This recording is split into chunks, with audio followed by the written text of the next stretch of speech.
Iga dhaalu deemsa bajji gamaa dhiira dhaalu leenca fakkii namaa hojiidhaaf hidhamnee dhukkubsannee rafnee obbiraas hidhamnee guggubannee hafne isatti dhorkite hirmaachuuf sirbinee biyyatti sokkite jiraachuu jibbine faana kee nu banne deemsi keenya adda yaada kee gubannee keessi keenya gadda jechi kee jaboodha bara dhaala rafnee deemsi kee fagoodha qara laalaafne imimmaan cobsinee boquudhaa gaccamnee dhuma obsinee si obsuu dadhabne beekaa kan kee dhaallee dalaguuf sirbinee seenaa kan kee dhaallee dhalachuu jibbine hin beektu sodaattee leenca fakkii taaddee mee erga godaantee meeqa namni yaaddee argama gumaa kee fi sanyii taaddee eegda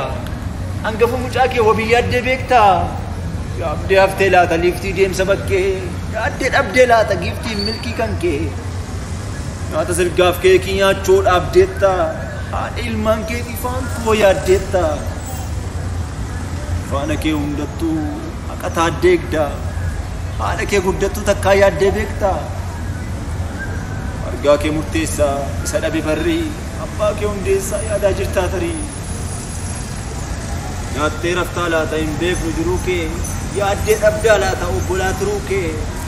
qaroo hantee keessaa hiriyaaf goodee kee galoo yaaddee beektaa siif bu'aa boodee kee xiqqaaf guddaa guyyaa manguddoof geessaa haqaaf irraa iyyaa kan turte kaleessaa reedachaan raftee dhaabdeetta iyya kee qee gaddaan haftee yaaddeettaa biyya kee kan nun deemsa irruu fi hubachuun gaariidha waan nu keessa jirus dubbachuun qaaniidha buka jettuu miti magaazitu cabaa dukan jirru miti nagaasitu qaba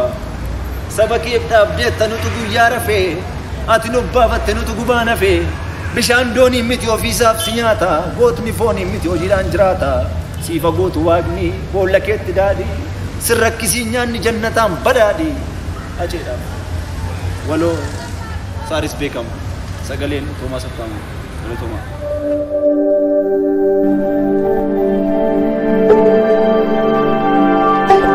Entertainment Serial